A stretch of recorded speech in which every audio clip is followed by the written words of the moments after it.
Mas esses maus sacerdotes, maus mediadores, maus interpretadores, maus pastores, eles destroem a si mesmos enquanto pensam que estão se fortalecendo.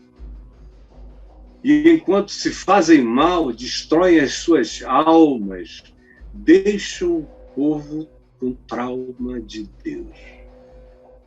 Dei cabo deles. Então, perdi a paciência. Diz Deus. Cara, para Deus perder a paciência, o negócio tem que estar horroroso. Perdi a paciência.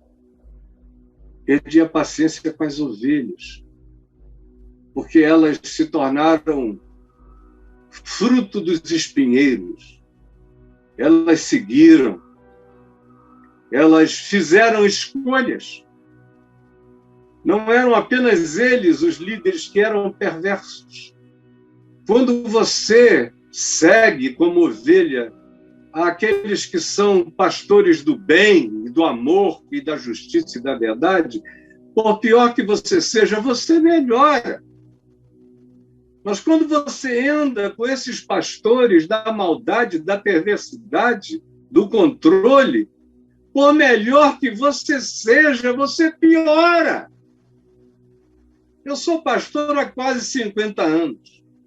Eu tenho visto milhares, quem sabe milhões de pessoas, mas ruins, ouvindo a palavra, irem se quebrando, e aquele coração de pedra foi se transformando num coração de carne, com o tempo, com os arrependimentos, com as compreensões. Agora eu vejo o oposto também, com milhões e milhões.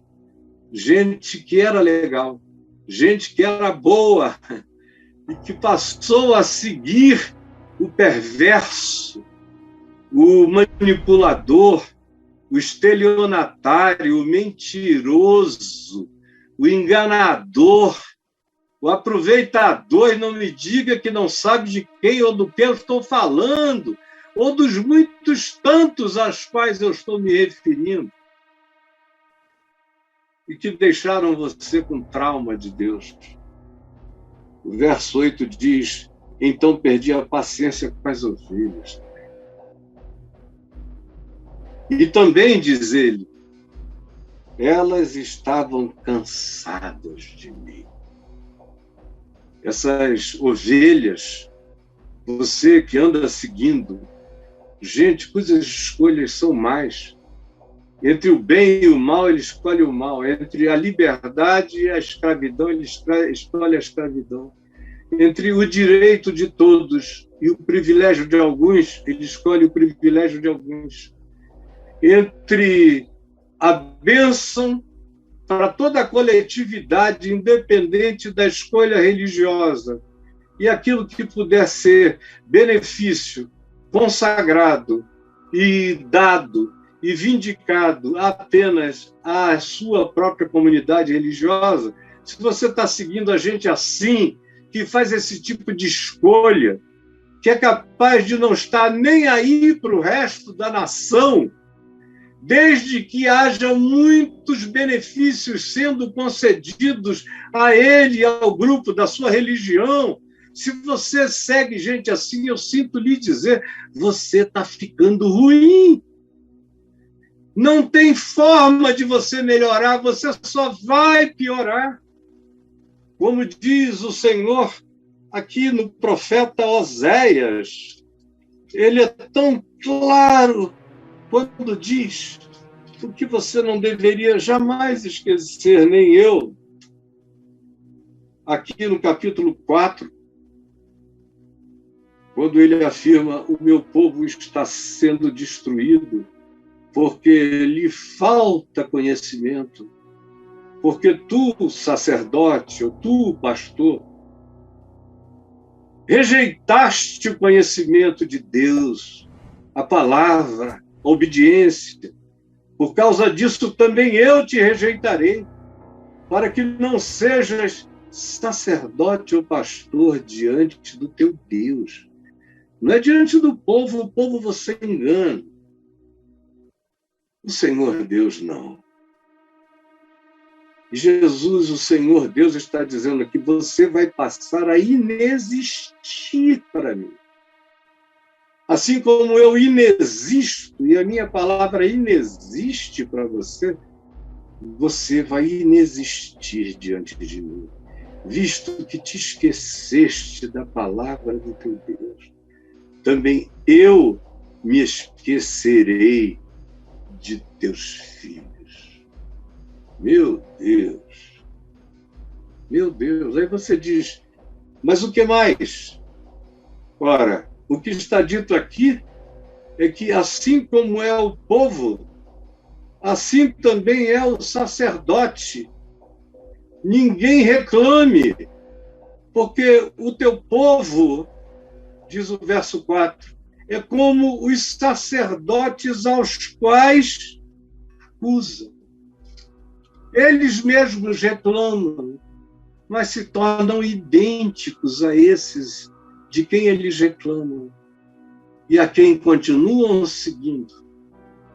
E vão absorvendo, como disse Jesus, se tornam 2 vezes mais filhos do inferno do que aquele que iniciou a vida dessas ovelhas numa vereda de maldade. É impossível. O fim disso é que o cara fica com trauma de Deus.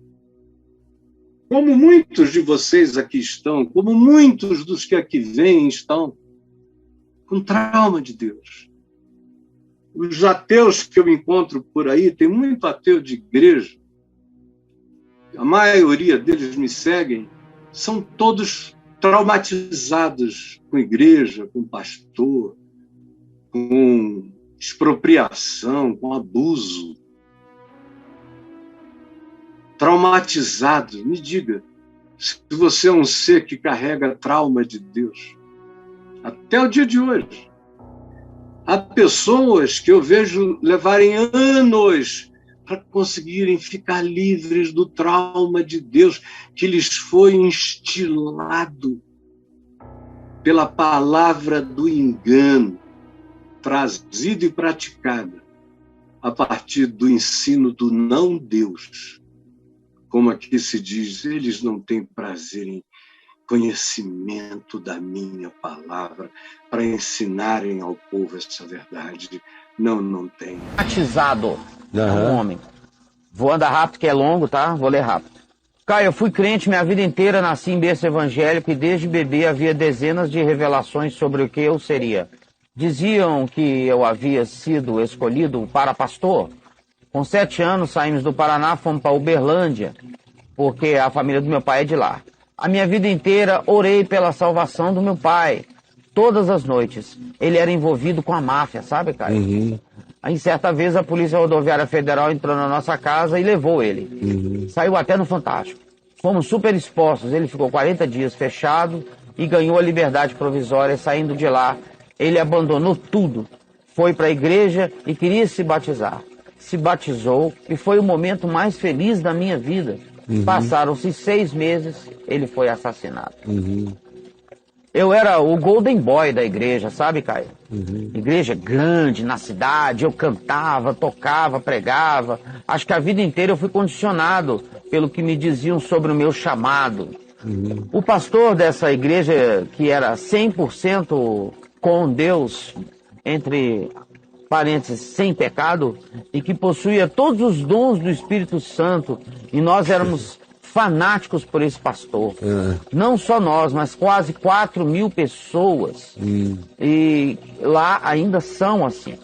Marquei um horário e fui me consultar com o anjo da igreja, como o tal pastor gostava de ser chamado. Ah, ele gostava, né? Era o anjo da igreja. Venha falar com o anjo. Ô, gente! Ai, Jesus, brother, ruim de... Ah! Gente, venham falar com o anjo quando pisarem. Venham falar comigo, anjo do Senhor. Ai, Jesus. Putz, meu Deus. Ui, meu Deus. Ai, fala, brother. Ele orou por mim. O anjo. Reforçou meu chamado de um dia ser pastor. Reforçou o chamado. Reforçou. E quando eu perguntei a ele se meu pai havia sido salvo, ele disse que não. Não, tá no inferno, claro, seu pai tá no inferno. E que eu tinha que me contentar com isso. Caio, aquilo foi um choque. Já basta você ter um chamado. Isso. Seu pai tá no inferno. Isso. Não adiantou nem o cara sair da prisão arrependido. Procurar e batizar-se. Procurar a igreja, ou seja lá o que for. Batizar-se. Viver 6 meses quietinho, depois vieram e cobraram uma conta antiga dele. E daí, um dia ele com ferro feriu, com ferro foi ferido, mas morreu salvo. Aquele cara que chega lá e é posto ao lado de Jesus na cruz. Trabalhava para a máfia também. Trabalhava para a máfia. Foi preso pela Polícia Rodoviária Federal. Pela Polícia Federal. Condenou ele à cruz. Saiu no Fantástico. Tá no O que não saiu no Fantástico, que os microfones do Fantástico não captavam, foi o que aconteceu depois, quando Jesus falou pro cara. Quando o cara falou, Jesus, lembra-te de mim, tem compaixão de mim, eu trabalhei para a máfia, mas eu estou aqui pagando os que os meus atos merecem, mas tem compaixão de mim, da minha casa. Me salva. E o Senhor disse, hoje mesmo estarás comigo no paraíso. Mas o anjo não ouviu. Não saiu no Fantástico. Não, o anjo não ouviu, não saiu do Fantástico, não teve a chancela informativa desse anjo. Aí o anjo falou para ele que o pai dele está no inferno. Olha como é fácil botar alguém no inferno, brother. Uma decisão deliberada. Dá vontade de pegar um anjo desse. Arrancar as asas dele. Enfiar-lhe o joelho na barriga primeiro, mais assim, ó, dá assim e traz assim, tá, e pá, e umas bicudas na cara. Ele diz, anjo, me diz aqui, onde é que você tá, anjo? Até ele te confessar, eu estou no inferno, anjo safado. Ai. E aí? Caio, aquilo foi um choque para mim, eu tinha 17 anos somente. Isso foi há 6 anos atrás, hoje eu estou com 23. Garoto. Aquilo desmoronou em cima de mim e da minha mãe também. Coitada, ela até hoje sente as feridas. Saudades de alguém que está no inferno. Exatamente. Voltamos para o Paraná, onde estamos, e aí eu comecei a te ouvir, foi um alívio. Mas alguns momentos da minha vida eu me pego pensando em como Deus permitiu que meu pai se batizasse e depois morresse. E daí, rapaz? Tenho medo até da volta. Olha só onde a viagem das pessoas. Olha, Deus existe para fazer o meu joguinho não ser mexido. É para isso que Deus é Deus. Toda vez que alguém vem, evangélico, aprende isso o tempo todo, essa pergunta miserável, diabólica, essa sim, do inferno. Por que Deus permitiu isto? Ou consentiu com aquilo? Cara, é irritante demais. É verdade. Todo dia tem essa coisa. E eles aprendem isso. Deus só serve para impedir calamidades ou o que eu não gosto. Principalmente as minhas. Mas graças a Deus foi teu pai que morreu batizado. Você queria que fosse o quê? O pai do vizinho? E que morreu sem arrependimento? Graças a Deus, foi o teu que morreu e com arrependimento. Você queria o quê? Foi o teu que morreu para ir para o céu. Você queria o quê, bicho? Ele passou a vida como um homem da máfia. Deve ter aprontado até não poder mais. Ele morreu perdoado, mas foi executado pelos males que fez no passado. Ele e o mundo inteiro, ele e um monte de gente. No caso dele, foi pelo que de justo ele fez. Quero dizer, de injusto ele fez, ele foi cobrado pelos vingadores dessa vida. Pela misericórdia de Deus, ele ouviu Jesus dizer para ele, hoje mesmo estarás comigo no paraíso. Ele é para ser celebrado como Manassés no Velho Testamento, fez todo tipo de porcaria, mas se arrependeu na prisão e foi perdoado. Então, pelo amor de Deus, meu filho, não deixe que esse trauma de um pai que foi colocado no inferno, relativizando-se assim, toda a graça que o alcançou na prisão, toda a dor da depressão, todo o arrependimento, todo o trabalho do Espírito Santo no silêncio, que o fez sair dali, procurar, dar o testemunho público, diante dos homens, diante da família, diante de todo mundo, de que a vida dele queria um recomeço. Recomeço que ele queria não era só na história, ele queria, sobretudo, era um recomeço diante de Deus, para a vida, e ele teve. E você vai encontrar com ele na eternidade. E, graças a Deus ele foi levado. Graças a Deus. Olha, eu me lembrei aqui quando falou desse caso do meu querido Gregório Gordo, um dos líderes do Comando Vermelho, e muitos outros. Agora, ontem eu estava vendo ali o Isaías do Borel, lá em Bangu, preso de novo e tal. Estava solto, me ligou mais 2 vezes nesse período que a gente conversou. Foi preso. Mas o Gregório Gordo, eu consegui tirá-lo da prisão, dei um emprego a ele 8 anos. Mas sempre dizia, cara, você é um arquivo vivo, tome cuidado, veja onde é que você anda. Senão um dia as memórias do passado vão te perseguir, vão te matar. Os vingadores do passado vão te achar. Não dê mole em algumas áreas dessa cidade. Um dia ele deu um mole danado. Foi lá para o Jacarezinho, onde ele foi criado, onde ele foi o rei do pedaço. Inimizades do passado o viram entrar. Quando ele foi sair de carro, deram-lhe um teco. Ele foi executado na porta. Ele não saiu de lá. Não saiu, morreu salvo. Isso, graças a Deus. Então eu não consigo entender. Se você já eliminou do seu coração a ideia de que o seu pai é um cidadão do inferno porque o pastor falou, se em Cristo você já sabe que ele não é, então acabe com essa pergunta de só não entendo por que Deus o levou 6 meses depois. Eu entendo, graças a Deus, ele foi levado 6 meses depois para não incidir em coisa pior. Querido, às vezes a gente é salvo da morte, às vezes a gente é salvo para a morte, às vezes a gente é salvo pela morte.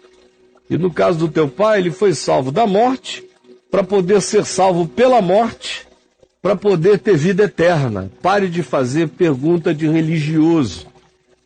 Agradeça o contentamento de que cada dia, como cada dia foi no passado, e a possibilidade de que cada dia na sua vida agora seja outra coisa, conforme as decisões melhores que você tome no presente. É o que lhe cabe viver hoje. Essas perguntas de por que foi levado antes, ou por que não viveu mais, por que foram só 6 meses, pelo amor de Deus, para com isso. Você e todo mundo. Parem de fazer perguntas para as quais não há resposta. Ou a resposta é só essa que eu te disse, graças a Deus que teu pai morreu. Tá bom para você assim? Graças a Deus foi para o céu. Graças a Deus foi perdoado.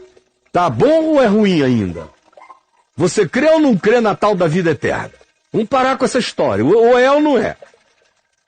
Eu fico assim, meio irritado. Já fazia alguns dias que eu não ficava tão irritado no programa. Mas hoje eu estou. Parem. É muita judiação que fazem com a alma de vocês. E vocês aceitam. Ficar gemendo o que não tem para ser gemido. O saldo do seu pai foi o melhor possível, meu filho. Vamos lá. É isso aí. Aí ele fala, para terminar, cara, ele fala assim, eu tenho medo até da voz daquele pastor, apesar da segurança que prego em Cristo, mas os traumas de 10 anos... Segurança em Cristo, cara. Você não entendeu nada, filho, não tem segurança em Cristo. Um cara que quer se ser chamado de anjo, que é cultuado na igreja, e que pega um garoto de 17 anos, faz uma pergunta dessa, e diz que o pai que acabou de morrer está no inferno, esse bicho não oferece a ninguém segurança em Cristo. Isso é um malvado. Um dia você vai entender, cresça que você vai entender. Mas os traumas de 10 anos congregando naquele lugar parecem fantasmas na minha Imagina, alma. se o cara precisa acabar com isso, cara. Prega segurança em Cristo e deixa alguém que frequenta um lugar desse 10 anos traumatizado. Refaça o princípio. Você começou a me ouvir, me entenda, pelo amor de Deus. Leia o meu site, caifá.net, que você vai entender melhor. Por favor, vá lá e bote as palavras que você queira no campo, pesquisa. Você vai achar 1 bilhão de coisas que vão te ajudar a viver bem melhor, meu filho. Por favor.